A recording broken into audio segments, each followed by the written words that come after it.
பிரியமானவர்களே,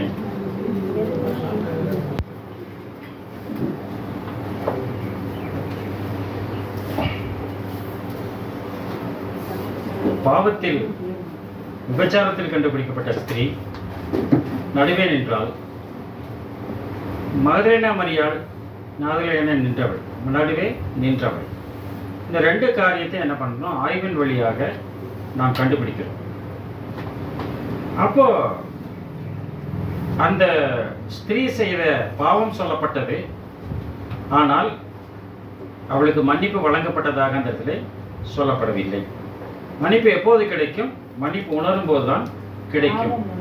பாவம் உணர்த்தப்படும் போதுதான் அங்கு மன்னிப்பு கிடைக்கும் என்பதை நாம் மையமாக வைத்து, ஒருவேளை அந்த விபச்சாரத்தில் கண்டுபிடிக்கப்பட்ட ஸ்திரீ நடுவே நின்றதினால் மகதலேனா மரியாளாக அது இருக்கலாம் என்று நாம் யோசிக்கிறவர்களாக இருக்கிறோம்.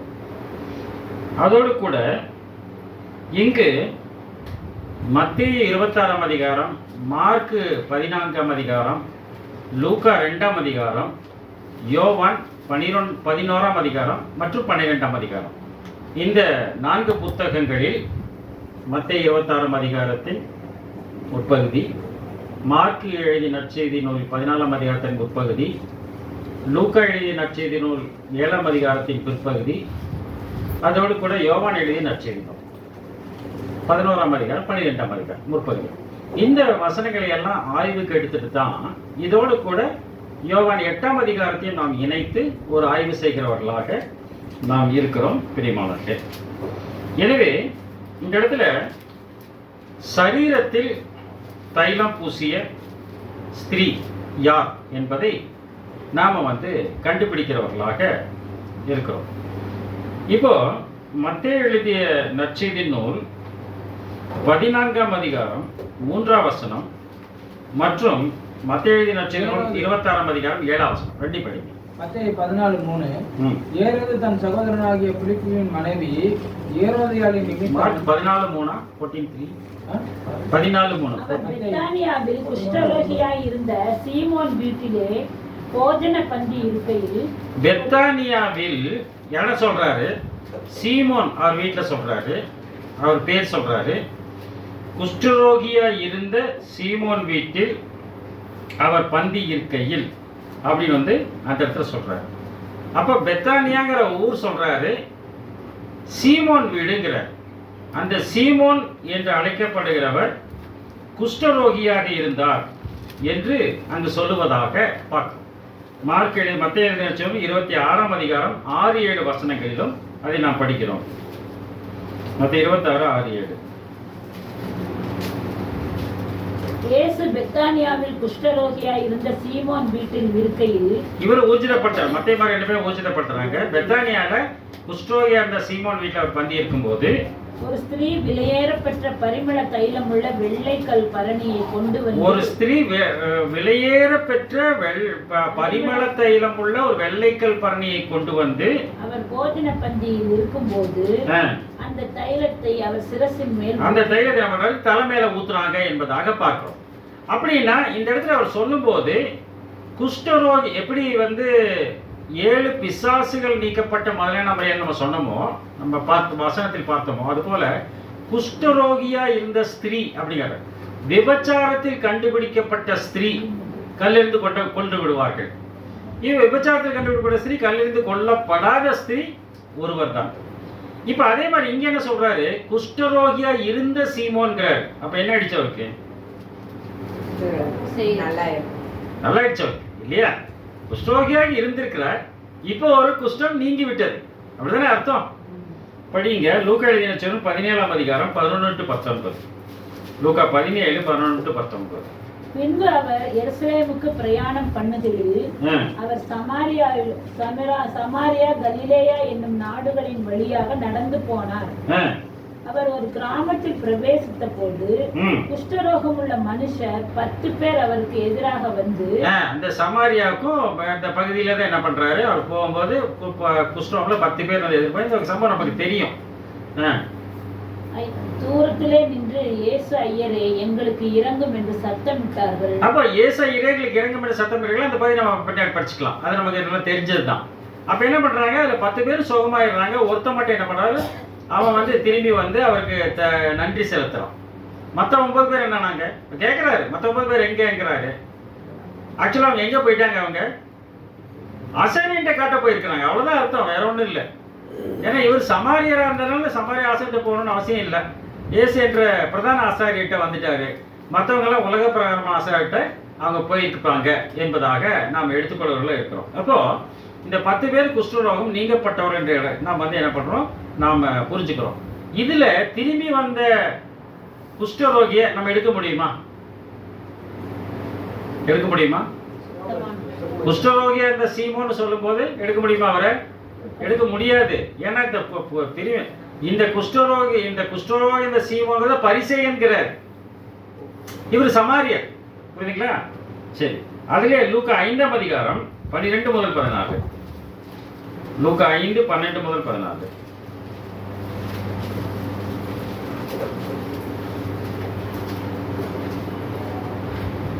பின்பு அவர் ஒரு பட்டணத்தில் இருக்கையில் குஷ்டரோகம் நிறைந்த ஒரு மனுஷன் இயேசுவை கண்டு முகம் குப்புற விழுந்து, ஆண்டவரே, உமக்கு சித்தமானால் என்னை சுத்தமாக உம்மாலே ஆகும். ஆமா, உமக்கு சுத்தமா என்னால ஆகும்னு கேட்கிறாரு என்று அவரை வேண்டிக் கொண்டான். அவர் தமது கையை நீட்டி அவனை தொட்டு, எனக்கு சித்தம் உண்டு, சுத்தமாகு என்றார். உடனே குஷ்டரோகம் அவனை விட்டு நீங்கிற்று. அப்ப இன்னொரு குஷ்டரோகி பார்க்கிறோம், தனிப்பட்ட முறை ஒரு குஷ்டரோகியை சுகமாக்கு என்பதாக பார்க்கிறோம். 14 படிச்சிட்டீங்களா?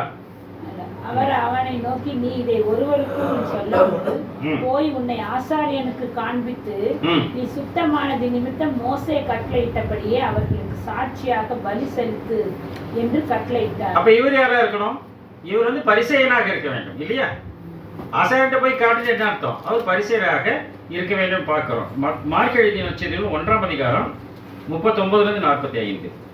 மார்க் 1 39 45. கலிலேயா நாடெங்கும் அவர்களுடைய ஜப ஆலயங்களில் அவர் பிரசங்கம் பண்ணிக்கொண்டும் பிசாசுகளை துரத்தி கொண்டும் இருந்தார். 39 45 இல்லையா? அவனோ புறப்பட்டு போய் இந்த சங்கதி எங்கும் விளங்கும்படியாக பிரசித்தம் பண்ண தொடங்கினான். அதனால் அவர் வெளியரங்கமாய் பட்டணத்தில் பிரவேசிக்க கூடாமல் வெளியே வனாந்தரமான இடங்களில் தங்கி இருந்தார். எத்திசையிலும் இருந்து ஜனங்கள் அவரிடத்திற்கு வந்தார்கள். மொத்தம் 24 அற்புதங்களை செய்வதாக பார்க்கிறோம். 45 வரைக்கும் இல்லையா? 45 மட்டும் படிச்சிட்டேன். அது மட்டும் படிச்சிட்டீங்களா? சரி, மேல படிங்க. அப்பொழுது குஷ்டரோகி ஒருவன் அவரிடத்தில் வந்து அவர் முன்பாக முழங்கால் படியிட்டு, உமக்கு சித்தமானால் என்னை சுத்தமாக்க உம்மால் ஆகும் என்று வேண்டிக் கொண்டான். இயேசு மனதுருகி கையை நீட்டி அவனை தொட்டு, எனக்கு சித்தம் உண்டு, சுத்தமாகு என்றார். இப்படி அவர் சொன்ன உடனே குஷ்டரோகம் அவனை விட்டு நீங்கிற்று, அவன் சுத்தமானான். அப்பொழுது அவர் அவனை நோக்கி, நீ இதை ஒருவருக்கும் சொல்லாதபடிக்கு எச்சரிக்கையாயிரு. ஆயினும் நீ போய் ஆசாரியனுக்கு உன்னை காண்பித்து நீ சுத்தமானது நிமித்தம் மோசே கட்டளையிட்டிருக்கிறவர்களை அவர்களுக்கு சாட்சியாக செலுத்து என்று கண்டிப்பாய் சொல்லி உடனே அவனை அனுப்பிவிட்டார். அப்ப வந்து இந்த லூக்கா 5ஆம் அதிகாரம், மார்க் 1ஆம் அதிகாரம், இந்த 2 பகுதியில வரக்கூடியவர் வந்து அந்த குஷ்டரோகம் நீங்கப்பட்ட ஒரு பரிசேயராகத்தான் இருக்க வேண்டும். என்ன பண்றோம், நம்ம இந்த 2ஐயும் வந்து அனலைஸ் பண்ணிக்கிறோம். இப்ப லூக்கா 7ஆம் அதிகாரம் 37ஆம் வசனம். லூக்கா 7ஆம் அதிகாரம் 37ஆம் வசனம்.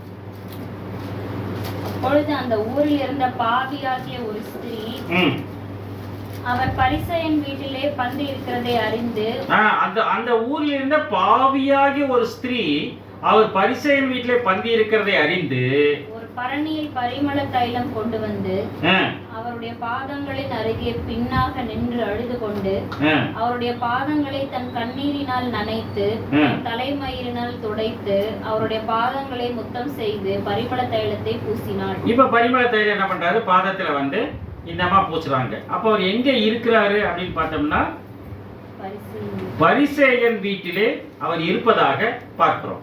அப்ப அந்த பரிசேயனுடைய பெயர் என்ன அப்படின்னு பார்த்தோம்னா 40ஆம் வசனம். இயேசு அவனை நோக்கி, சீமோனே, உனக்கு நான் ஒரு காரியம் போதுங்க. அப்ப அவன் பேரு அந்த அந்த அந்த அவர் வந்து குஷ்டரோகியா இருந்தார் ஒண்ணு. ரெண்டாவது வந்து அவர் பரிசேயராக இருந்தார் 2. மூன்றாவது பெயர் சீமோன். இது 3 என்ன பண்றோம், இந்த நம்ம எடுத்துக்கிறோம். புரியுதுங்களா? இது 3 எடுத்துக்கிறோம். அவர் வந்து குஷ்டரோகி இருந்தாரு அப்படின்னா மோக குஷ்டரோகியா இருந்து குஷ்டரோகம் நீங்கப்பட்டவராக இருக்கிறார். இரண்டாவதாக ஒரு பரிசேயராக இருக்கிறார். மூன்றாவது அவருடைய பெயர் சீமோன் என்று போடப்பட்டிருக்கிறதாக வந்து நம்ம பார்க்கிறோம். இது 3 பார்க்கிறோம். இப்போ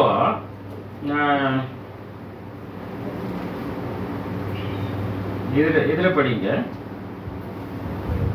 மார்க்கு மத்தேயு 26ஆம் அதிகாரம்.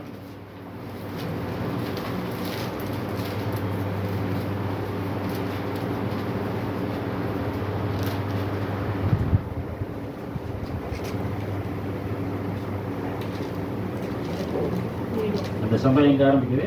12 4 6. இயேசு பெத்தானியாவில் குஷ்டரோகியாய் இருந்த சீமோன் வீட்டில் இருக்கையில். அப்ப அந்த ஊர் சொல்றாரு பாத்தீங்களா? அப்ப எந்த ஊருங்கிறாரு? பெத்தானியாங்கிறாரு. புரியுதுங்களா? அப்ப பெத்தானியாவில் இருந்த குஷ்டரோகி இருந்த சீமோன் வீட்டில் இருக்கையில்ங்கிறார். இப்ப எல்லாம் பேரெல்லாம் வருதா இல்லையா? அவர் குஷ்டரோகியா இருந்திருக்கிறாரு, அவர் பரிசேயனா இருந்திருக்கிறாரு, அவர் வந்து பெத்தானியால இருக்கிறாரு, அவர் பேர் சீமோன். அப்படின்னா மத்தேயு 26ல சொல்லப்பட்டதும் மார்க் 14ல் சொல்லப்பட்டதும் இதே தான் மார்க் 14 அப்படி ரிப்பீட் பண்றாரு. அதோடு கூட லூக்கா 7ஆம் அதிகாரத்தில் சொல்லப்பட்டதும் ஒரே நபராகத்தான் இருக்க வேண்டும் என்பதை நாம என்ன செய்யறோம், அதுல ஊர்ஜிதம் செய்கிறவராக நாம் இருக்கிறோம். அப்ப இந்த குஷ்டரோகி யாரும் நம்ம கண்டுபிடிக்கிறோம். புரியுதுங்களா? சீமோன் அவர் பேரு, அவர் பெத்தானியால இருக்கிறாரு, அவர் பரிசேயனாக இருக்கிறார். புரிஞ்சுங்களா? இப்ப படிச்சிட்டோம். இப்ப இந்த ஊர்ல வந்து ஒரு பாவியான ஸ்திரீ வந்து பரிமள தைலம் பூசுறாங்க. காலில் வந்து பாவியான ஸ்திரீங்கிறாங்க. அப்போ அந்த பரிசேயன் பத்தி இவரை பத்தி என்ன சொல்றாரு பாருங்க. 39ல லூக்கா 7:39. 37 படிச்சிட்டோம். அவரை அழைத்த பரிசேயன் அதை கண்டபோது. இப்ப இயேசு அந்த பரிசேயன் அழைச்சிருக்கிறார் இல்லையா? அவர் பேர் என்ன? சீமோன். இதை வந்து இந்த அம்மா வந்து பாவியான ஸ்திரீ, அந்த ஊர்லயே இந்த பாவியான ஸ்திரீ வந்து பரிமள பூசத்தை பார்த்த உடனே அவர் என்ன சொல்றாரு பாருங்க, மனசுல என்ன நினைக்க பாருங்க. இவர் தீர்க்கதரிசியாய் இருந்தால் தம்மை தொடுகிற ஸ்திரீ இன்னாள் என்று. இவர் தீர்க்கதரிசியாக இருந்தால் தம்மை தொடுகிற ஸ்திரீ இன்னார் என்றும் இப்படிப்பட்டவள் என்றும் அறிந்திருப்பார். இன்னார் என்றும் இப்படிப்பட்டவள் என்றும் அறிந்திருப்பார்ங்கிறார். பாவியா இருக்கிறாளே, இவர் பாவியா இருக்கிறாளே தனக்குள்ளே சொல்லிக் கொண்டார். அப்ப அவர் பாவியாக இருந்தால் கல்லிருந்து கொல்லப்பட்டிருக்க வேண்டும் அப்படிதானே அர்த்தம். இவர் பாவியா இருக்கிறாளே, இவரை போய் ஒரு மாதிரி ஒரு என்கரேஜ் பண்றாரு அப்படின்னு என்ன பண்றாரு, அவரு தனக்குள்ளே இந்த காரியத்தை சொல்லிக் கொள்ளும் போது அப்போ ஜீசஸ் அதுக்கு என்ன சொல்றாரு பாருங்க. 43ல இருந்து 48. சீமோன் பிரேரித்தரமாக எவனுக்கு அதிகமாய் மன்னித்து விட்டானோ, ஒரு ஓமையை சொல்றாரு. கடன்பட்டு 2 பேர் கடன்பட்டதை பத்தி சொல்றாரு. அப்ப எவனுக்கு அதிகமாக மன்னிக்கப்படுதோ அவனுக்கு அதிகமாக அன்பு கூறுவான்னு சொல்லி தீர்ப்பு சொல்லிட்டாரு. அவனே அதிக அன்பாய் இருப்பான் என்று நினைக்கிறேன் என்றான். அதற்கு அவர் சரியே நிதானித்தாய் என்று சொல்லி, சரியாக நிதானித்தாய் என்று சொல்லி ஸ்திரீனிடமாய் திரும்பி சீமோனை நோக்கி, பார்க்கிறாயே, நான் உன் வீட்டில் பிரவேசித்தேன், நீ என் கால்களுக்கு தண்ணீர் தரவில்லை, நான் வீட்டுக்குள்ள நீ தண்ணி கொடுக்கல, இவ்வளவு கண்ணீரினால் என் கால்களை நினைத்து. இயேசு அவனை சுத்தம் பண்ணி இருக்கிறார். அந்த பாதங்களை சுத்தம் பண்ணுவதற்கு நான் தண்ணீர் தரவில்லை. இவர் என்ன பண்ணுகிறார்? கண்ணீரால் பாதங்களை அணைத்திருக்கிறார். தலைமயிரினால் அவளை துடைத்தார். தலைமயிரினால் துடைத்திருக்கிறார், அவைகளை துடைத்தார். நீ என்னை முத்தம் செய்யவில்லை, இவ்வளவு நான் உட்பிரவேசித்தது முதல் என் பாதங்களை ஓயாமல் முத்தம் செய்தார். நான் முத்தம் செய்யவில்லை, இவ்வளவு பாதங்களை ஓயாமல் முத்தம் செய்கிறார். என் தலையில் எண்ணெய் பூசவில்லை, தலையில் என்ன பூசவில்லை, இவ்வளவு என் பாதங்களில் பரிமளத்தை பூசினார். இவர் பாதங்களில் பரிமள தைலம் பூசுகிறார். இதெல்லாம் சொல்றாரு. சொல்லிட்டு அதனால் நான் எனக்கு சொல்லுகிறேன், அதனால் உனக்கு சொல்லுகிறேன், இவர் செய்த அநேக பாவங்கள் மன்னிக்கப்பட்டது, இவர் செய்த அநேக பாவங்கள் மன்னிக்கப்பட்டதுங்கிறார். இவள் மிகவும் அன்பு கூர்ந்தாளேங்கிறார். இவர் செய்த அநேக பாவங்கள் மன்னிக்கப்பட்டது. சுமாரா எத்தனை பாவம் இருக்கும்? அதான் 7 பேர் புடிச்சிருந்து பார்த்தேனே. 7 பேர் புடிச்சிருந்தா அது அநேக பாவங்கள் உடையவள். அப்படின்னா 7 பேர் நீக்கப்பட்டவர் சுத்தமாக்கப்பட்டவர், கல்லெறிந்து கொல்லப்படாதவர். இவள் செய்த அநேக பாவங்கள் மன்னிக்கப்பட்டதுன்னு சொல்லும் போது அந்த அம்மா பின்னாடி நின்று அழுகிறாங்க. புரியுதுங்களா? அந்த அம்மா அழுகிறதுனாலதான் இங்க அவள் செய்த பாவங்கள் மன்னிக்கப்பட்டது என்று சொல்லுகிறார். ஆனா அதே சமயம் இவள் செய்த பாவங்களை சொல்லவில்லை. புரியுதுங்களா? இவள் செய்த பாவங்களை சொல்லவில்லை, ஆனால் இவள் செய்த அநேக பாவங்கள் மன்னிக்கப்பட்டது என்று சொல்லுகிறார். ஆனால் விபச்சாரத்துக்கு கண்டுபிடிக்கப்பட்ட ஸ்திரீனிடத்தாக சொல்லும் போது அவள் செய்த பாவம் சொல்லப்பட்டது, அவள் மன்னிக்கப்பட்டாள் என்று சொல்லவில்லை. 8ஆம் அதிகாரம் 10 போறோம், திருப்பி வைக்க வாசிங்க. யோவான் 8:10. இயேசு நிமிர்ந்த அந்த ஸ்திரீயை தவிர வேறு ஒருவரையும் காணாமல், ஸ்திரீயே, உன்மேல் குற்றம் சாட்டினவர்கள் எங்கே? ஒருவனாகிலும் உன்னை ஆக்கினைக்குள்ளாக தீர்க்கவில்லையா என்றார். அதற்கு அவள், இல்லை ஆண்டவரே என்றாள். இயேசு அவளை நோக்கி, நானும் உன்னை ஆக்கினைக்குள்ளாக தீர்க்கிறதில்லை, நீ போ, இனி பாவம் செய்யாதே என்றார். ஆமா, அப்போ நானும் உன்னை ஆக்கினைக்குள்ளாக தீர்ப்பதில்லை, நீ போய் இனி பாவம் செய்யாதேன்னு சொல்லிடுறார். அப்ப அந்த இடத்துல வந்து உன் பாவங்கள் மன்னிக்கப்பட சொன்னாரான்னு கேட்டா இல்லை, இல்லையா? அவள் செய்த பாவம் சொல்லப்பட்டது, உன் பாவங்கள் மன்னிக்கப்பட்டது சொல்லவில்லை. அதே சமயம் லூக்கா எழுதிய நற்செய்தி நூல்ல 7ஆம் அதிகாரத்துல அவள் செய்த பாவங்கள் சொல்லப்படவில்லை, ஆனால் உன் பாவங்கள் மன்னிக்கப்பட்டதுன்னு சொல்ற. அப்படின்னா பாவங்கள் எப்போது மன்னிக்கப்படும்னா, படிங்க லூக்கா 17ஆம் அதிகாரம் 3-4 வசனங்கள். லூக்கா 17ஆம் அதிகாரம் 3-4 வசனங்கள். உங்களை குறித்து எச்சரிக்கையா இருங்கள். ஆம் சகோதர சகோதரியே, நீங்கள் அவர் பேசுகிறார், உங்களை குறித்து எச்சரிக்கையா இருங்கள். சகோதரன் உனக்கு விரோதமாய் குற்றம் செய்தால் அவனை கடித்துக்கொள். அவன் மனஸ்தாபப்பட்டால் அவனுக்கு மன்னிப்பாயாக. அவன் ஒரு நாளில் 7 தரம் உனக்கு விரோதமாய் குற்றம் செய்து 7 தரம் உன்னிடத்தில் வந்து நான் மனஸ்தாபப்படுகிறேன் என்று சொன்னால் அவனுக்கு மன்னிப்பாயாக என்றார். அதான், அப்ப எப்ப மன்னிக்கப்படும்? மனஸ்தாபப்பட்டால் மன்னிக்கப்படும். அப்ப அந்த அந்த செய்த குற்றத்தை உணர்ந்தால்தான் மன்னிப்பு. இப்ப வந்து அந்த விபச்சாரத்தில் கண்டுபிடிக்கப்பட்ட ஸ்திரீ அவள் பயந்து போய் நின்று கொண்டிருக்கிறார். அதனால நானும் உன்னை ஆக்கினைக்குள்ளாக தீர்ப்பதில்லை, சமாதானத்தை போன்ட்ட. இப்போ இந்த அநேக பாவியாக இருந்த ஸ்திரீ, அந்த ஊரிலேயே பாவியா இருந்த ஸ்திரீ, அவர்கிட்ட வந்து இவ எவ்வளவு பெரிய பாவின்னு இவருக்கு தெரியாதான்னு நினைக்கிறாரு. அந்த ஒரு உரையாடல் என்ன சொல்றாரு? இவள் செய்த அநேக பாவங்கள் மன்னிக்கப்பட்டது என்று சொல்லுகிறார். இப்ப எல்லாத்தையும் என்ன பண்ணி ரிலேட் பண்ணி பார்க்கிறோம். அப்படின்னு விபச்சாரத்தில் கண்டுபிடிக்கப்பட்ட ஸ்திரீ வந்து பாவியான ஸ்திரீ. அந்த பாவியான ஸ்திரீயோடைய அந்த பாவியான ஸ்திரீயை இவர் ஆக்கினைக்குள்ளாக தீர்க்கவில்லை.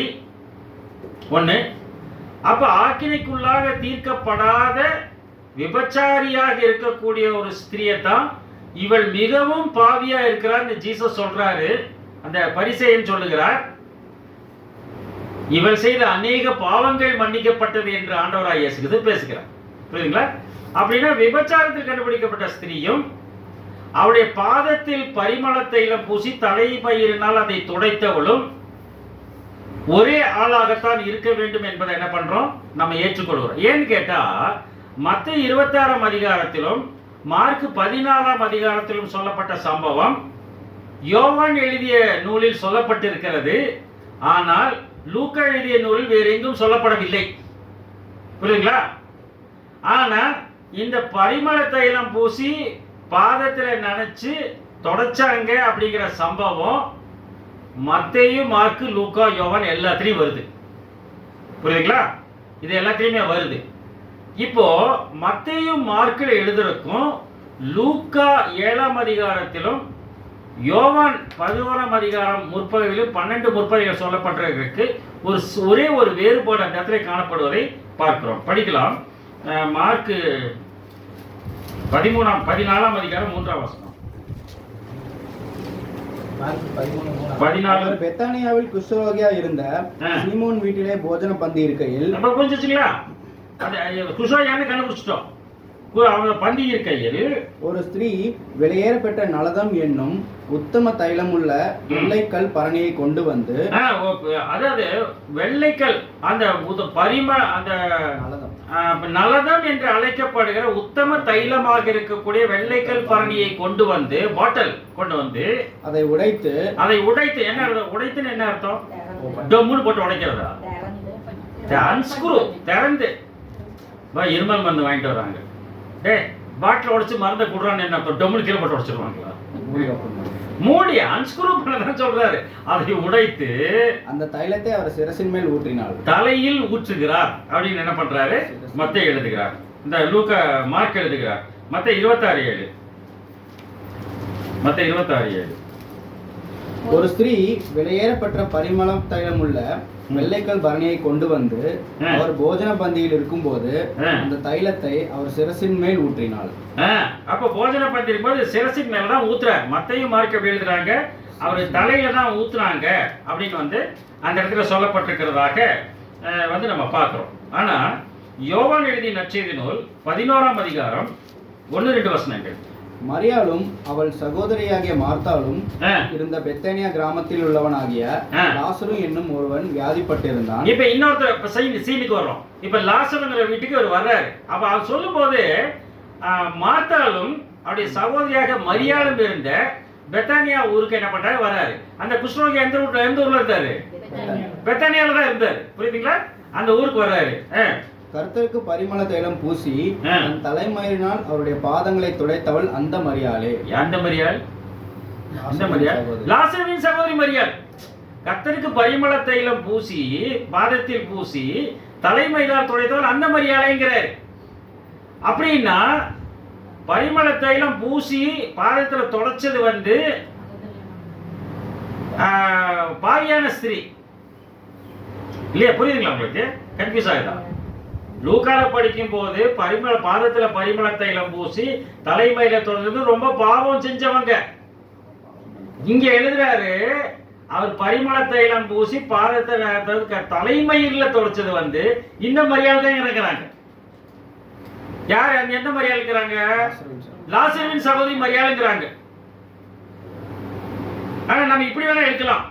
எப்படி எடுக்கலாம்னா மத்தேயு மார்க்கும் தலையில ஊத்துனதா தான் சொல்றாங்க. இவர் சொல்லும் போது யோவான் சொல்லும் போது காலில் ஊத்துறான்னு சொல்றாருங்கிறாங்க. வேற சொல்லலாம். ஆனா காலில் ஊத்தி பரிமள தைலத்தை ஊத்தி தலைமையில தொடச்சது இந்த மரியாதைன்னு யோவான் எழுதுறாரு. பரிமள தைல காலில் ஊத்தி தொடச்சது வந்து பாவியான ஸ்திரீன்னு மார்க் எழுதுறாரு. புரியுதுங்களா?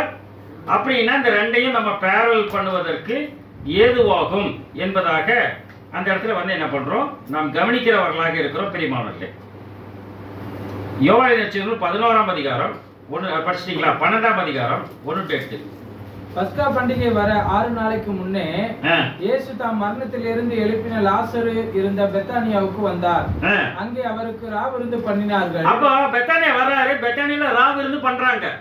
மார்த்தாள் பணிவிடை செய்தார். மார்த்தாள் வந்து ஹெல்ப் பண்ணிட்டு இருக்காங்க. அங்க லாசரும் அவருடனே கூட பந்தி இருந்தவர்களில் ஒருவனாய் இருந்தார். லாசரும் அவருடனே கூட பந்தி இருந்த ஒருவனாய் இருக்கிறார்னா அது லாசரை விட இன்னொருத்தர் விட பந்தி இருந்தவர்கள் ஒருவனாக இருந்தான். அவர் பண்டிகை எப்படி இயேசு வந்து அழைக்கப்பட்டிருக்காரோ அதே மாதிரி லாசரும் அழைக்கப்பட்டிருக்கிறார். அது லாசரை வீடு இல்லை. எங்க வீட்டுல நானே கெஸ்டா இருக்க முடியாது. புரியுதுங்களா? அப்படின்னா அது வந்து பெத்தானியால இன்னொருத்தர் வீடுன்னு எடுத்துக்கிறோம். புரியுதுங்களா? லாசரை வீடு கிடையாது. மார்த்தாள் அங்க ஹெல்ப் பண்றாங்க. நம்ம ஒரு வீட்டுக்கு போனா என்ன பண்ணுவோம்? நம்ம சகோதரி மாதிரி போய் ஹெல்ப் பண்ணுவாங்க இல்லையா? அந்த மாதிரி ஹெல்ப் பண்றாங்க. அது வேறொரு வீடு என்பதாக அந்த இடத்துல வந்து பாக்குறோம். சரி. அப்பொழுது மரியாள் வெளியேற பெற்ற கலங்கமில்லாத நலதம் என்னும் தைலத்தில் ஒரு ராத்தல் கொண்டு வந்து அதை இயேசுவின் பாதங்களில் பூசி தன் தலைமயிரால் அவருடைய பாதங்களை துடைத்தாள். இதேதான் அப்ப லூக்கா எழுதின சம்பவமும் யோவான் எழுதின சம்பவம் ஒன்றாக இருக்கிறது. அப்ப என்ன பண்றாரு? இது எப்ப நடக்குதுன்னு பார்த்தோம்னா லாசர் உயிரோட வந்ததுக்கு அப்புறம் நடக்குது. லாசர் மரித்து உயிரோட வந்ததுக்கு அப்புறம் தான் நடக்குது இது. புரியுதுங்களா? அப்படின்னா இயேசுவோட பவர் எப்ப தெரியுது? மார்த்தாள் மரியாளுக்கு 4 நாள் ஆச்சு. நாரும் அப்ப இயேசு 4 நாளுக்கு நாருங்கிற பணத்தை எழுதி இருக்கிறாருங்கும் போது அவங்களுடைய விசுவாசம் அதிகரிக்கிறது. இப்படிப்பட்டவரா இந்த இயேசுவானவன் என்ன பண்றாங்க? அப்பதான் உணர்றாங்க.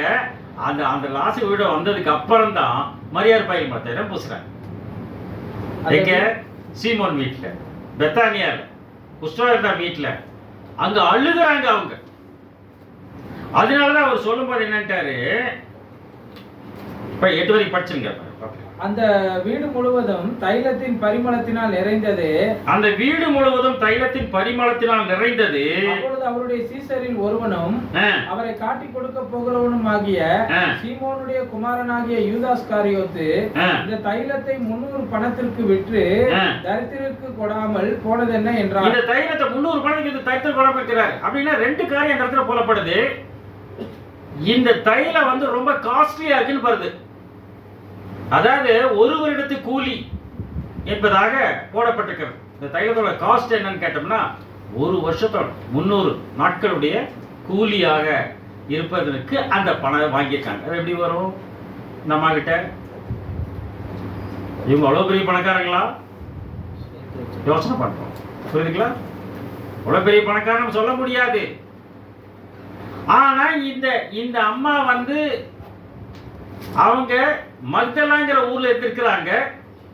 எப்படி வாழ்ந்தாங்க நமக்கு தெரியாது, சொல்லப்படவில்லை. நிறைய பேர் வருவாங்க போவாங்க. அந்த காலத்துல நீங்க பாத்தீங்கன்னா இந்த இது பட்லர் வேலை செய்வாங்க. பட்லர் வேலை யாருக்கு?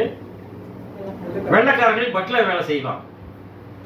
அந்த வெள்ளைக்காரர்கள் பட்லர் வேலை செய்யறவங்க வீட்டுல என்ன மாதிரி பொருள் எல்லாம் இருக்கும்? அந்த வெள்ளைக்காரர் யூஸ் பண்ற பொருள் ஏதாவது இருக்கலாம். நம்ம ஆச்சரியமா பார்ப்போம் இல்லையா? ரொம்ப காஸ்ட்லியான பொருள் இதெல்லாம் இவங்க வச்சிருக்காங்க. இந்த ஸ்பென்சர்னு ஒரு கம்பெனி இருந்துச்சு ஆர்ட்ஸ் காலேஜ் ரோட்ல. ஸ்பென்சர் அது சொல்லும்போது சொல்லுவாங்க ஸ்பென்சர் ரேட்டு பாம்பாங்க. அப்படின்னா ரொம்ப காஸ்ட்லியா இருக்கு. அதனால யாரும் போக முடியாது. அந்த பிரிட்டிஷ்காரங்க தான் அவனுக்கு வேண்டிய பொருள்லாம் அங்கே இருக்கும். அதெல்லாம் வாங்கி வச்சிருப்பாங்க. அப்படின்னா பெரிய பெரிய தனவான்களிடம் இருக்க வேண்டிய பொருட்கள் சாதாரண ஒரு சகோதரத்தில் எப்படி வரும்? நம்ம சிந்திக்கிறோம், ஒரு ஆங்கில சிந்திக்கிறோம். புரியுதுங்களா? ஆனா அப்படிப்பட்ட காஸ்ட்லியான பொருள் எனக்கு வேணான்னு வந்து போடுறாங்க அவன். புரியுதுங்களா? அதனாலதான் அவர் சொல்லும் போது மாத்தாள்கிட்ட லூக்கா 10ஆம் அதிகாரம் 38 42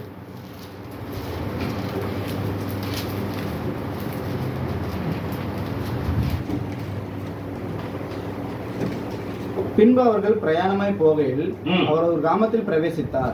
அங்கே மார்த்தாள் என்னும் பெயர் கொண்ட ஒரு ஸ்திரீ அவரை தன் வீட்டிலே ஏற்றுக்கொண்டாள். அவளுக்கு மரியாள் என்னப்பட்ட ஒரு சகோதரி இருந்தால். அப்ப யாரோட பேர் ஹைலைட் பண்ண பாத்தீங்கன்னா மார்த்தாள் பேர் தான் ஹைலைட் பண்றாங்க. மரியாள் பேர் ஹைலைட் பண்ணல. அவருக்கு ஒரு சகோதரி, அவருக்கு சகோதரி பேர் மரியாள். அவள் இயேசுவின் பாதத்தருகே உட்கார்ந்து அவருடைய வசனத்தை கேட்டுக்கொண்டிருந்தாள். மார்த்தாளோ பற்பல வேலைகளை செய்வதில் மிகவும் வருத்தம் அடைந்து மார்த்தாள் பற்பல வேலைகளை செய்வதில் மிகவும் வருத்தம் அடைந்தவராக இருக்கிறார். அவரிடத்தில் வந்து, ஆண்டவரை, நான் தனியே வேலை செய்யும்படி என் சகோதரி என்னை விட்டு வந்திருக்கிறதை குறித்து உமக்கு கவலை இல்லையா? எனக்கு உதவி செய்யும்படி அவளுக்கு சொல்லும் என்றாள். இயேசு அவளுக்கு பிரதியுத்தரமாக, மார்த்தாளே மார்த்தாளே, நீ அநேக காரியங்களை குறித்து கவலைப்பட்டு கவலைப்படுகிறாய். தேவையானது ஒன்றே. மரியாள் தன்னை விட்டு எடுபடாத நல்ல பங்கை தெரிந்து கொண்டாள். இப்படின்னா இப்ப இந்த மார்த்தாள் மரியாள் யார் கடவுளுடைய வார்த்தையை கேட்டு சிறந்த ஞானியாக இருக்கிறவர் அப்படின்னு ஒரு கேள்வி கேட்ட யார சொல்லுவோம்? மார்த்தாளா மரியாளா? மரியாள் தான் பொதுவா சொல்றது. நம்ம சொல்றது வேற. பொதுவாக யார சொல்லுவாங்க? மார்த்தாளே மார்த்தாள், நீ அநேக காரியங்களை குறித்து கவலைப்படுகிறார், தன்னை விட்டு எடுபடாத நல்ல பங்கை தெரிந்து கொண்டாள். மரியாள் பாடத்தில் அமர்ந்து நல்லா வசனத்தை கேட்டிருக்காங்க. ஆனா வசனம் யார் நல்லா கேட்டாங்கன்னு கேட்டா படிங்க யோவான் 11ஆம் அதிகாரம் 22 23 24.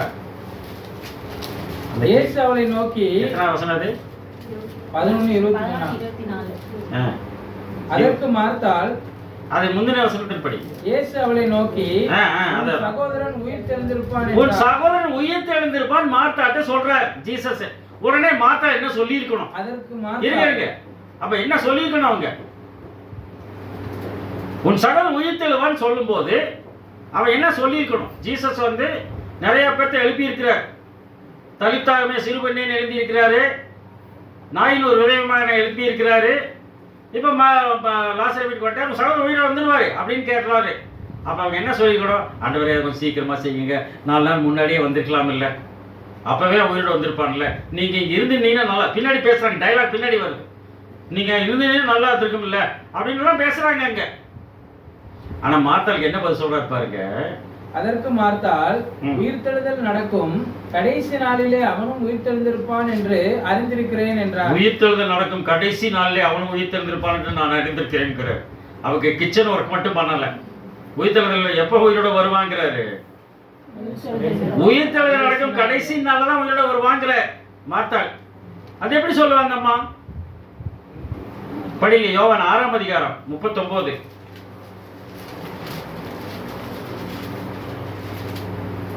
அவர் எனக்கு தந்தவைகளில் ஒன்றையும் நான் இழந்து போகாமல் கடைசி நாளில் அவைகளை எழுப்புவதே என்னை அனுப்பின பிதாவின் சித்தமா இருக்கிறது. எனக்கு தந்தவைகளை கடைசியில் எழுப்புவது பிதாவின் சித்தமா இருக்கு. 40.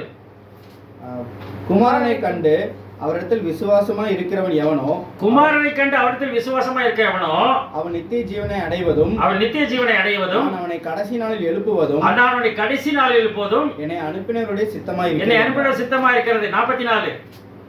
என்னை அனுப்பின பிதா ஒருவனை இழுத்துக் கொள்ளாவிட்டால் அவன் என்னிடத்தில் வரமாட்டான். ஒருவன் இழுத்துக் கொள்ள என்னிடத்தில் வரமாட்டான். கடைசி நாளில் அவனை நான் கடைசியில் எத்தனை வருஷம் சொல்றாரு? 1 2 4 தடவை சொல்றாரு திருப்பி கடைசியாக தான் வருவான்ட்டு. ஆனா இன்னைக்கு நம்ம ஒரு வீட்டுக்கு போனோம்னா, மரித்து போன ஒரு வீட்டுக்கு அல்லது 3ஆவது நாள் கூட்டத்துக்கு போனோம்னா, இல்லை 40ஆவது நாள் போனோம்னா, அல்ல வருஷாந்தத்துக்கு போனோம்னா என்ன பிரசங்கம் பண்ணுவாங்க? கடவுள் ஆண்டவர் தனது தோட்டத்திலே, நம்ம இந்த தோட்டத்தில் கூட மலர்கள் ஒரு மலர் கண்டிப்பா எனக்கு வேணும்ட்டு இதை பிடிக்கி அங்கே போய் நட்டிட்டாரு. நேற்று வரைக்கும் இங்கே இருந்தா இன்னைக்கு அங்கே இலைப்பாரி கொண்டிருக்கிறார். இலைப்பாறுதல் ஸ்தலத்தில் இலைப்பாறுகிறார். இப்படி நிறைய சொல்லுவாங்க, அது வேற ஆங்கிள் தான் சொல்லுவாங்க. ஆனா இயேசு சொன்னது யார் நல்லா கவனிச்சா? உயிர்த்தெழுதல் நடக்கும் கடைசி நாள்ல உயிர்த்துவான் தெரிஞ்சிருக்கேன். இப்ப சொல்றாரு கல்ல பொட்டி போடுங்க அப்படின்னு சொல்றாரு.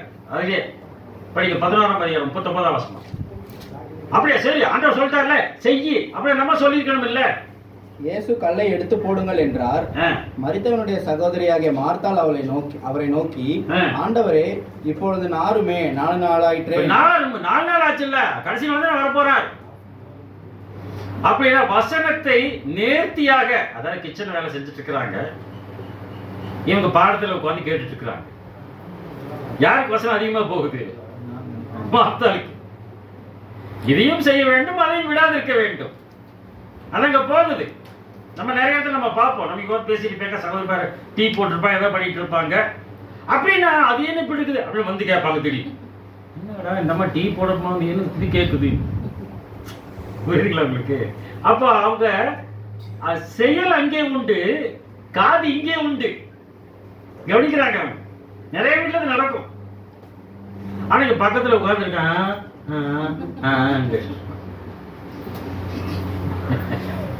இது நடக்கும் பாத்தீங்களா? அப்படின்னா அது வசனத்தை அதிகமாக கேட்டவள் யார் என்று கேட்டால் மார்த்தாள் என்று. அவள் மரியாளோ நல்ல பங்கை தெரிந்து கொண்டால் சொல்லும் போது அவள் கண்ணீர் விட்டு அழுதிருக்க வேண்டும். புரியுதுங்களா? அது சொல்றாரு இதுல 12:2 பாருங்க. அவருக்கு ராவிருந்து பண்ணினார்கள். மார்த்தாள் பணிவிடை செய்தால் லாசரும் அவருடனே கூட பந்திருந்தவர்களில் ஒருவனாக இருந்தார். இப்ப அந்த வீட்டுக்கு இந்த வீட்டுக்கு சம்பந்தம் இல்லை அப்படி எடுத்துக்கிறோம். லூக்கா 7ஆம் அதிகாரம் 38-46.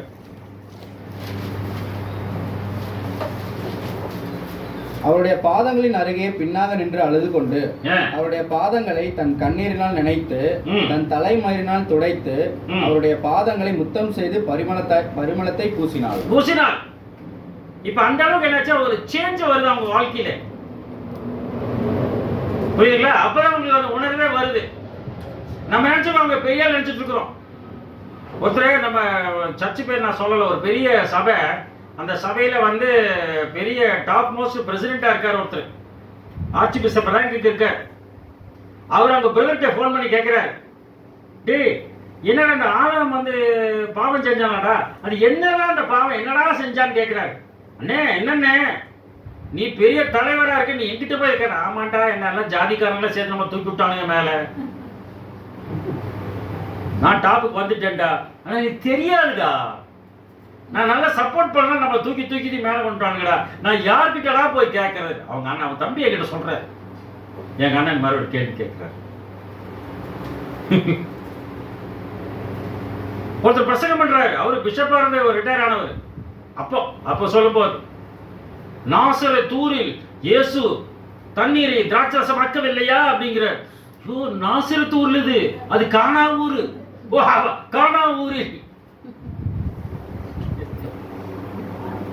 இப்படி ஒண்ணு ரெண்டு இல்ல, நிறைய சம்பவம் நடந்ததாக பார்க்கிறோம். 46 படிங்க. நீ என் தலையில் எண்ணெயை பூசவில்லை, இவளோ என் பாதங்களில் பரிமள தைலம் பூசினாள். ஆதலால் நான் உனக்கு சொல்லுகிறேன், இவள் செய்த அநேக பாவங்கள் மன்னிக்கப்பட்டது, இவள் மிகவும் அன்பு கூர்ந்தாளே. ஆமா, இவள் செய்த அநேக பாவங்கள் மன்னிக்கப்பட்டது, இவள் மிகவும் அன்பு கூர்ந்தாளே என்று சொல்வதாக பார்க்கிறோம்.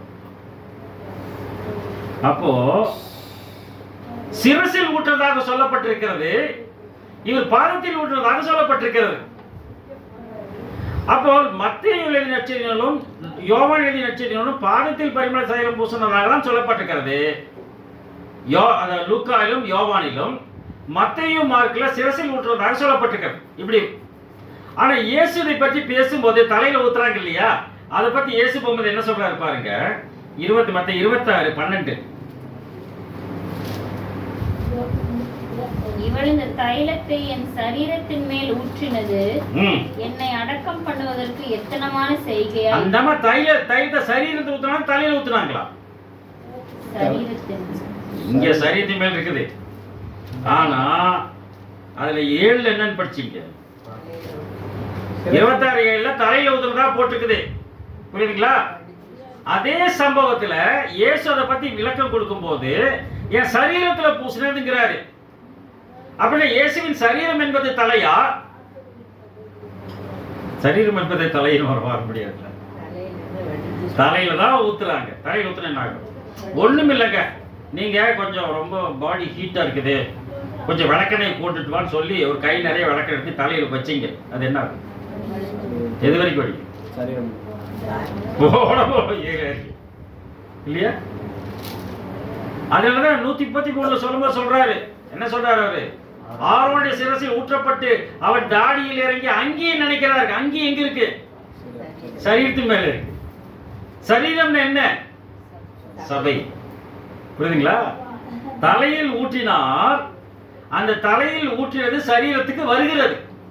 தலைங்கிறது இயேசு, தாடிங்கிறது அப்போஸ்தலர், சரீரம் என்பது சபை. அதுதான் அவர் அப்படி சொல்றாரு. மார்க்லி அதே தான் சொல்றாரு. 14:8.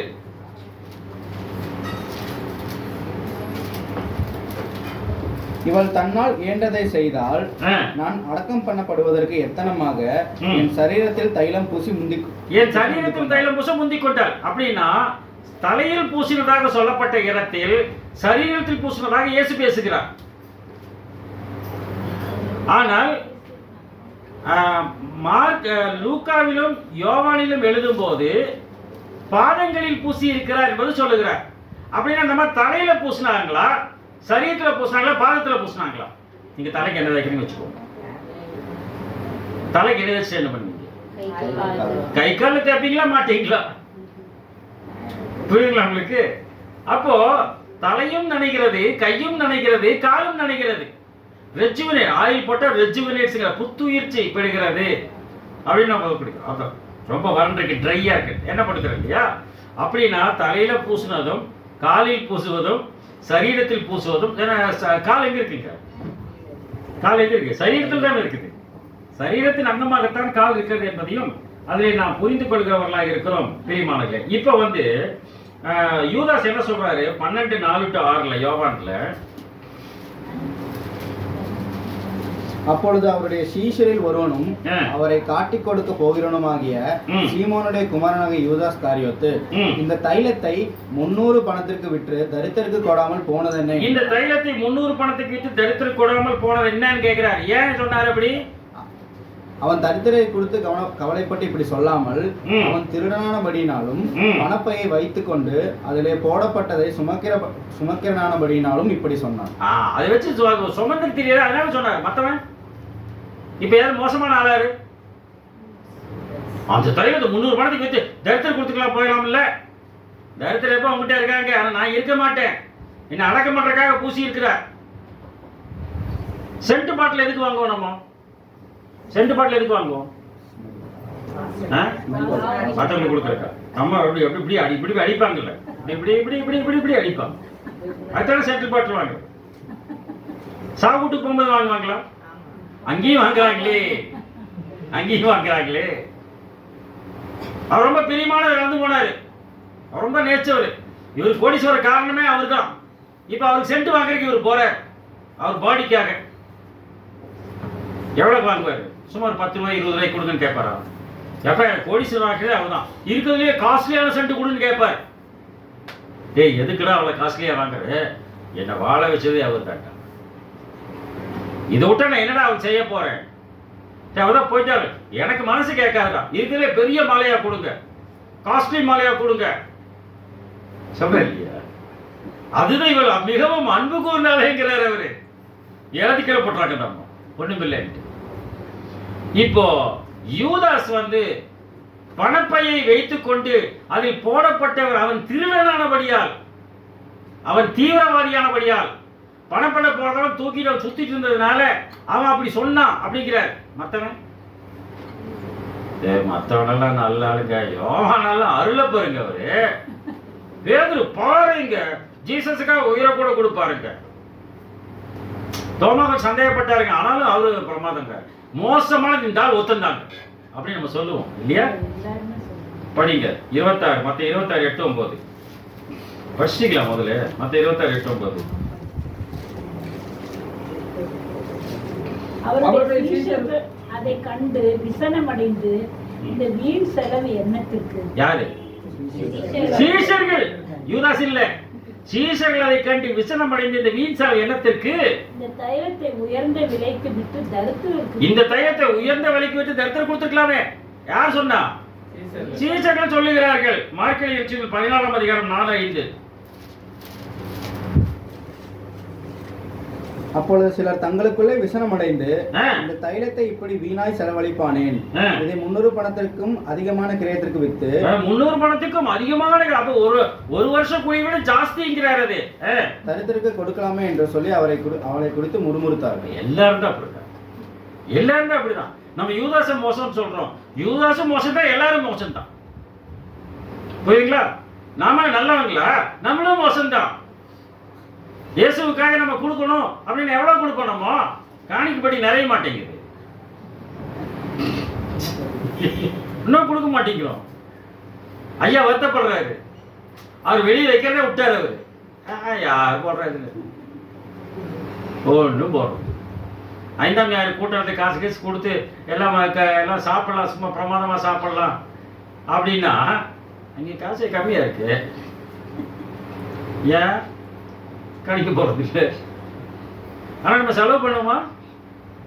செலவு பண்ணுமா? நம்ம நாங்க எதுக்கெல்லாம் செலவு பண்ண மாட்டோங்க, வீட்டில் வர காப்பி தாங்க நாங்கள் குடிக்கிறோம் அப்படி சொல்லுகிறவர்களா நம்ம யோசனை பண்ணோம். புரியுதுங்களா? அப்படின்னா இந்த பரிமள தைலம் அவ்வளோ காஸ்ட்லியானது. மகதலேனா மரியாள் மக்தலாங்கிற இடத்துல இருந்திருக்கிறாங்க. அந்த மக்தலா இடத்துல இருக்கும்போது தான் இந்த சம்பவம் நடந்திருக்க வேண்டும். அப்ப அந்த இடத்துல வந்து மகதலேனா மரியாளத்தில் அநேக தனவான்கள் சென்றிருக்க வேண்டும். அதுக்கப்புறம் தான் இங்க வர்றாங்க பெத்தானியாக்கு. பெத்தானியா வந்து இயேசுவை பார்க்கறாங்க, லாசருக்கு உயிர் கொடுக்குறாரு. அப்போ இவ்வளவு பெரிய ஆளாண்டு என்ன பண்றாங்க? பரிமள தைலத்தை வந்து காலில் பூசி தலைமையில துடைக்கிறாங்க. புரியுதுங்களா? அப்படின்னா விபச்சாரத்தில் கண்டுபிடிக்கப்பட்ட ஸ்திரீ, பாவியா இந்த ஸ்திரீ, 7 பிசாசுகள் நீக்கப்பட்ட ஸ்திரீ, பரிமள தைலம் பூசினவர், தலையில பூசினாலும் சரி, காலில் பூசினாலும் சரி, சரீரத்தில் பூசினவர் அப்படின்னு சொல்லிட்டு அதுக்கு விளக்க எங்க கொடுக்கிறாருன்னு பார்த்தோம்னா நம்ம ஏற்கனவே படிச்சோம். யோவான் 11:1-2. மரியாளும் அவள் சகோதரியாகிய மார்த்தாலும் இருந்த பெத்தானியா கிராமத்திலுள்ளவனாகிய லாசரு என்னும் ஒருவன் வியாதிப்பட்டிருந்தான். கர்த்தருக்கு பரிமள தைலம் பூசி தன் தலைமயிரினால் அவருடைய பாதங்களை துடைத்தவள் அந்த மரியாள். இது தலையில பூசினாங்க, வயிற்றுல பூசினாங்க, காலில் பூசினாங்க சொல்லல. கர்த்தருக்கு பரிமள தைலம் பூசி, புரியுங்களா? தலையில பூசி, கையில பூசி. குழந்தைங்களுக்கு நம்ம தலைக்கு என்ன பண்ணுவோம்? குழந்தைக்கு என்ன பண்ணுறாங்க? தலைக்கு என்ன தேய்ச்சி விட்றோம்? தெரியாதுங்க. அதை பெரிய என்ன கேட்குது, எங்கள் அம்மாவை கேட்டாலும் தெரியும். எப்படி பூசி விட்டீங்க? எப்படி பூசுவீங்க? பசங்களுக்கு தலைக்கு என்ன தேய்ச்சி விட்றீங்க? என்ன தேய்ச்சி என்ன பண்ணுவீங்க? அடுத்தது கையில் நீ கையில் நீ விட்டு கால் எல்லாம் பூச்சி. அதனாலதான் கர்த்தருக்கு பரிமள தைலம் பூசி தலைமையினால் துடைத்தவள் அந்த மரியாதை. அப்படின்னா கிலோயோப்பா மரியாள் இருக்கிறாங்க, மற்ற மரியாள் என்று அழைக்கப்படுகிறார்கள். இயேசுவின் தாயாகிய மரியாள் இருக்கிறார்கள், மகதலேனா மரியாள் என்று அழைக்கப்படுகிறார்கள். அப்படின்னா லாசருவின் சகோதரிக்கும் அந்த பேர் தான் இருக்கு. அப்ப லாசருவின் சகோதரி தான் இவங்க என்ன பண்றோம்? அந்த இடத்துல வந்து நம்ம கன்ஃபார்ம் பண்றோம். இப்போ 12 யோவான் 12 அதிகாரத்துல 3ஆம் வசனம் படிங்க. அப்பொழுது மரியாள் விலையேற பெற்ற களங்கமில்லாத நலதம் என்னும் தைலத்தில் ஒரு ராத்தல் கொண்டு. அந்த நலதம் அப்படிங்கிறது வந்து an aromatic plant. நலதம் aromatic plant from India அப்படின்னு வந்து போட்டுருக்கு. அப்ப வாசனை திரவியங்கள் எங்கு உலகத்தில் எங்கு அதிக சிறந்ததாக இருக்குன்னு எங்க இருந்து போயிருக்கு? இயேசு பார்க்க போகும்போது என்ன கொண்டு போனாங்க? வெள்ளைப்போளம், சாம்பிராணி கொண்டு போனாங்களா? அதெல்லாம் எங்க அதிகமா கிடைக்குது? போர்ச்சுகீசியர் படையெடுத்தாங்க. ஈஸ்ட் இந்தியா கம்பெனி, உலகத்துக்கு கிழக்கிந்திய கம்பெனி எல்லாம் தென்னாட்டுக்கு வந்துச்சு. என்ன எடுத்துட்டு போனாங்க இங்க இருந்து? ஆமா, ஸ்பைசஸ், சாம்பிராணி, வாசனை பொருள், உணவின் வாசனை பொருட்கள், சரீரத்தின் வாசனை பொருட்கள் இங்கதான் கிடைக்குது. கற்பூர மரம் எங்க இருக்குது? சாம்பிராணி மரம் எங்க இருக்கிறது? புரியுதுங்களா? அதனால டிக்ஷனரி நல்லதுக்கு கொடுத்துருக்கக்கூடிய வார்த்தை வந்து ஸ்பைக்னோட் அப்படிங்கிற இங்கிலீஷ் வார்த்தை கொடுக்குறாங்க. ஸ்பைக்னோடுங்கிற வார்த்தைக்கு நலதம் என்று போடப்பட்டிருக்கிறது. என் ஆரோமேட்டிக் பிளான்ட் ஃப்ரம் இந்தியான்னு போட்டு. நீங்க ஊட்டியிலலாம் நீங்க போனீங்கன்னா அப்படி ஓரத்தில் போனீங்கன்னா ஒரு மாதிரி நல்ல ஸ்மெல் அடிக்கும். அந்த ஒரு என்னென்ன நல்ல ஸ்மெல் அடிக்கு, சென்ட் ஸ்மெல் அடிக்குன்னு பார்த்து அங்க இருக்க முளைச்சிருக்கக்கூடிய செடியை பிடிங்கி கசைக்கும் போது பார்த்தீங்கன்னா அவ்வளோ நல்ல ஸ்வீட் சென்ட் ஸ்மெல் இல்லைங்களா? செடிக்கு பேர் எனக்கு தெரியாது. ஃபர்ன்ஸ், எது? ஜெனோனியம் பிளான்ட்ஸ். இந்த ஸ்மெல் நைட் குயின் இருக்கும். ஒரு வீட்டில் நைட்டில் போனீங்கன்னா ஒரு பகல பயங்கரமாக ஸ்மெல் இருக்கும். நாங்கள் பயந்து கொண்டவங்க ஒரு கையை பேய் இருக்கும் போடுறா, இந்த நைட்டில் மட்டும்தான் இங்கே ஸ்மெல் அடிக்கிறான். அப்போ தான் ஒருத்தன் சொன்னா, இல்லைடா அது பேர் நைட் குயின்டா, நைட்டில் மட்டும் நல்ல ஸ்மெல் வரும் அந்த செடி. புரியுதுங்களா? அப்போ இதெல்லாம் இங்கே இருக்கு. அப்போ இந்த பரிமள தைலம் என்னாச்சாம் அந்த இடத்துல? அந்த வாசனை அப்படிங்கிற 3ஆம் வசனத்துல பின்பகுதி, நலதம் என்னும் தைலத்தில் ஒரு ஆற்றல் கொண்டு வந்து அதை இயேசுவின் பாதங்களில் பூசி தன் தலைமையினால் அவருடைய பாதங்களை தொடங்கி இயேசு மேல பூசிட்டாங்க. இப்ப பூசுற உடனே என்னாச்சு? அந்த வீடு முழுவதும் தைலத்தின் பரிமளத்தினால் நிறைந்தது. அந்த வீடு முழுவதும் தைலத்தின் பரிமளத்தினால் நிறைந்ததுங்கிற. அப்படின்னா அந்த வீட்டுக்குள்ள எல்லா பரிமள தைல வீடு அந்த ஸ்மெல்லு பூரா வருதுங்கிற. அந்த வீடு பூரா. அப்ப இந்த ஸ்மெல்லு வந்து பூரா வருது. எப்படி தெரியும்? முகர்ந்து பார்த்தால் தெரியும். முகர்ந்து பார்த்தால் தானே தெரியும். கழுதிக்கு தெரியுமா கற்பூர வாசனை? முகர்ந்து பார்த்தால் தெரியும். இப்ப நீங்க வந்தீங்கன்னு வையுங்க, என்னடா ஊதுபத்தி பத்த வச்சுக்கிறாரா பிரதர், வாசனை வந்துச்சுன்னு வைங்க. போன வாரம் ஒரு ஸ்மெல் வந்து வந்தோடனே கேட்டாங்க எல்லாரும்.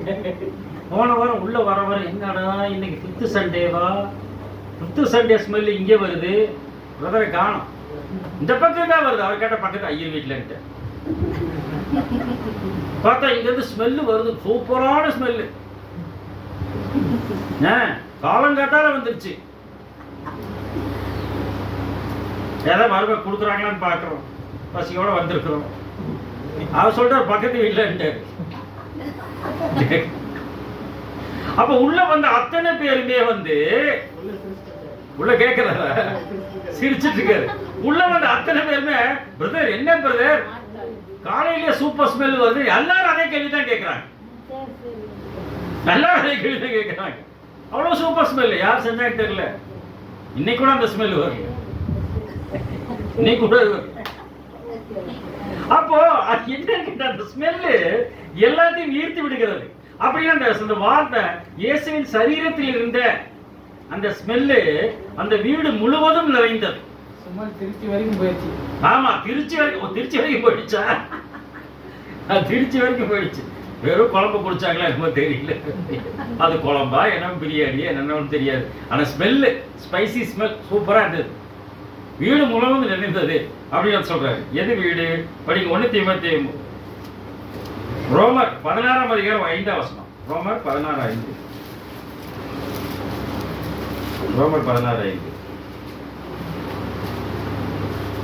அவர்களுடைய வீட்டிலே கூடி வருகிற சபையையும் வாழ்த்து. அவர் வீட்டிலே கூடி வர சபையை வாழ்த்துங்கள். எனக்கு ஸ்மெல் வருது நல்லா. அவர் வீட்டில் கூடி வர சபையை வாழ்த்துங்க. வீட்டில் தானே ஸ்மெல் வரும், வாழ்த்துங்கள் அப்படிங்கிறார். அதிலே படி 1 தீமோத்தேயு 3:15. 1 தீமோத்தேயு 3:15.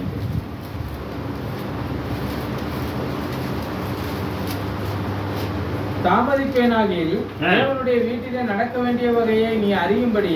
தாமதிப்பேனாகில் கடவுளுடைய வீட்டில் நடக்க வேண்டிய வகையை நீ அறியும்படிக்கு இவைகளை உனக்கு எழுதுகிறேன். அந்த வீடு ஜீவனுள்ள தேவனுடைய சபையாய், அந்த வீடு தேவனுடைய ஜீவனுள்ள தேவனுடைய சபையாய், சத்தியத்துக்கு தூணும் ஆதாரமா இருக்கிறது. சத்தியத்துக்கு தூணும் ஆதாரமா இருக்குது அந்த வீடு. நீங்க என்னதான் ஞாயிற்றுக்கிழமை வந்து சாம்பார் சாதம் கொடுக்கலாம்னாலும் 5th சண்டே பிரதர் விடுவாரா? இந்த பிரதர்கள்லாம் விடுவாங்களா? வேணாம் பிரதர், காசு இல்ல பிரதர், கஞ்சி ஊத்திடலாம் பிரதர், கஞ்சி பிரேயர் வச்சிடலாம் பிரதர், விடுவாங்களா? பிரதர் வெஜ் பிரியாணி செஞ்சிடலாம் பிரதர், ஞாயிற்றுக்கிழமை போய் வெஜ் பிரியாணி. காசு இருக்கு இல்லை, என்ன பண்ணிடலாம், செஞ்சிடறோம் இல்லையா? அந்த வீடு சத்தியத்துக்கு தூணும் ஆதாரமுமா இருந்ததுங்கிற. எது தூண் ஆதாரம்? கலாத்தியர் 2ஆம் அதிகாரம் 9ஆம் வசனம். கலாத்தியர் 2ஆம் அதிகாரம் 9ஆம் வசனம்.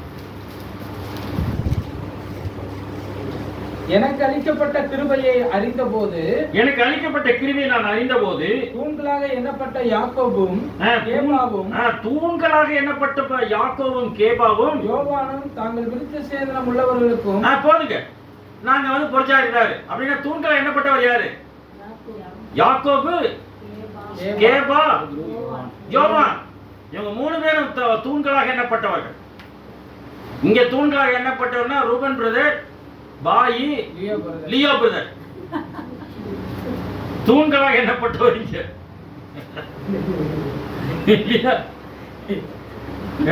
அந்த வீடு சத்தியத்துக்கு தூணும் ஆதாரமுமா இருக்கிறது என்றார்.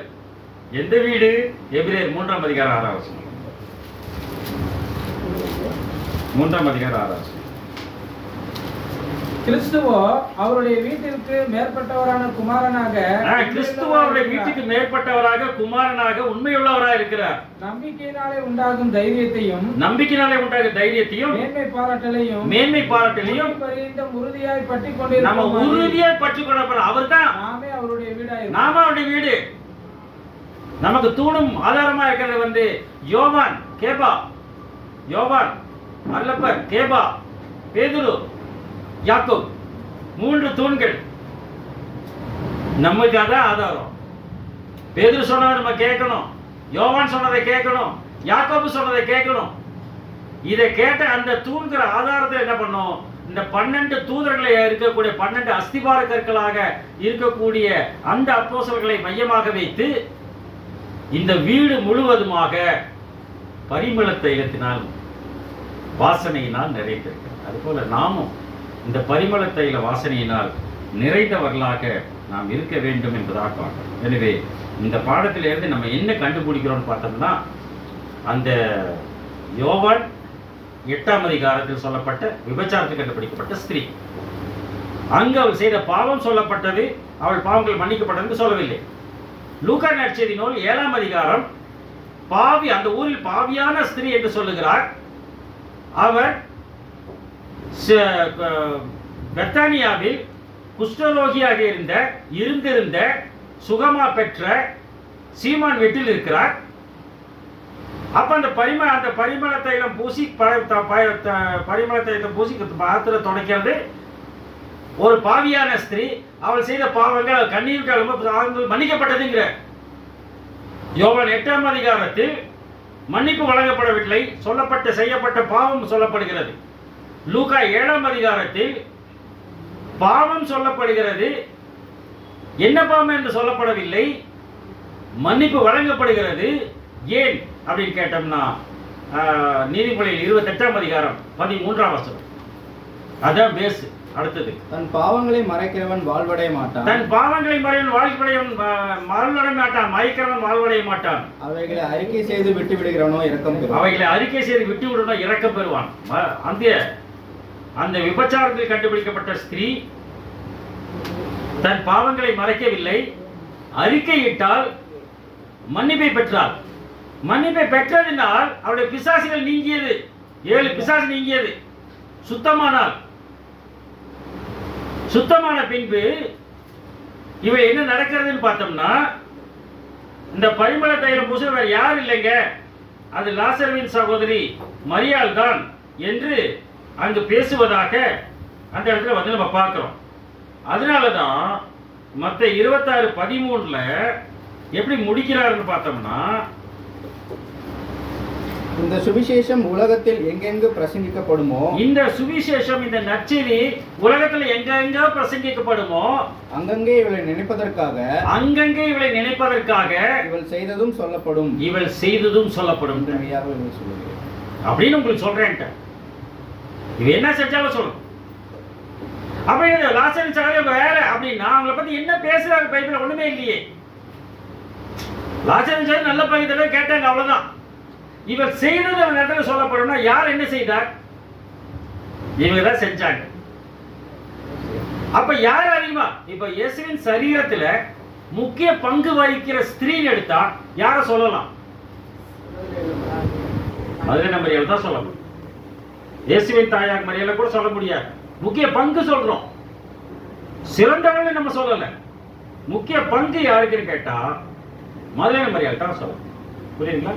எனவே அந்த மக்தலாங்கிற வார்த்தை அடிப்படையில் வைத்து நடுவே நின்றவள் என்பது வார்த்தை மையமாக தொடர்ந்து அந்த நடுவே நின்றவள் என்ற வார்த்தை தான் டவர் மக்தலாங்கிறதுனால அந்த விபச்சாரத்தை கண்டுபிடிக்கிற ஸ்திரீக்கும் இதே பேர் தான் வருது, பேரலா வருதுங்கிறத நம்ம கண்டுபிடிச்சு அந்த பரிமள தலையில் பூசி சரீரத்தில் துடைத்து கால்களில் நனைத்து அதை துடைத்த வந்து இந்த மரியாதை தான் வந்து லாசருவின் லாசரு மாத்தாள் சகோதரி பற்றி அவர் வந்து நேரடியாக இயேசுவே அதை பற்றி சொல்லும்போது இந்த 4மே வேற யாரும் கிடையாது, ஒரே ஆள் தான் அப்படிங்கிறத நம்ம அதை கண்டுபிடிக்கிறவர்களாக இருக்கிறோம். பிரியமானவர்களே, நான் வெள்ளூரில் படிக்கும்போது எனக்கு ஃபோன் கால் வந்தோம். அந்த ஃபோனில் வந்து கேட்குறாரு ஒருத்தர் வந்து எட்டி பார்க்குறாரு, லேண்ட்லைன் தானே, ஆஃபீஸ்க்கு வரும். நான் டிஸ்பென்ஸில் என்னை கூப்பிட்டாங்க. வந்து பார்த்துட்டு என்ன ஒரு ஆள் தான் இருக்கிறாரு, சரி நம்ம போய் இல்லைன்னு சொல்லிடலாம் அப்படின்றாரு. என்ன கேட்குறீங்க? இல்லை ஃபோனில் 3 பேர்த்த கூப்பிட்டாங்க, இங்கே ஒருத்தர் இருக்கிறாரு, அதனால தான் என்ன பண்ணேன், நான் இல்லைன்னு சொல்லிடுறேன்ட்டு. 3 பேர் எப்படிடா ஃபோனில் பேசுவாங்க நினச்சேன் அப்படின்னாரு அவர். அப்போ இந்த மேடம் சொன்னாங்க, என்னன்னு கேட்டாங்க, மோகன், எட்வின், பாஸ்கர் 3 பேர்த்த கூப்பிட்டாங்க. எப்போ அந்த 3 பேர் இவருதான். புரியுதுங்களா? நான் இப்போ போயிருக்கும் போது கொஞ்சம் பேர் மோகன்கிறாங்க, கொஞ்சம் பேர் பாஸ்கருங்கிறாங்க, கொஞ்சம் பேர் என் கூட வந்து முடிக்கிறாரு. இவன் பேர் என்ன? நான் அவன் அந்த குரூப் வந்து மோகன் கூப்பிடுது, இந்த குரூப் பாஸ்கர் கூப்பிடுது, இந்த குரூப் எட்வின் கூப்பிடுது. சார் என்ன சார் உங்க பேரு? ஆளாளு கொண்டு வச்சு கூப்பிடுறாங்க.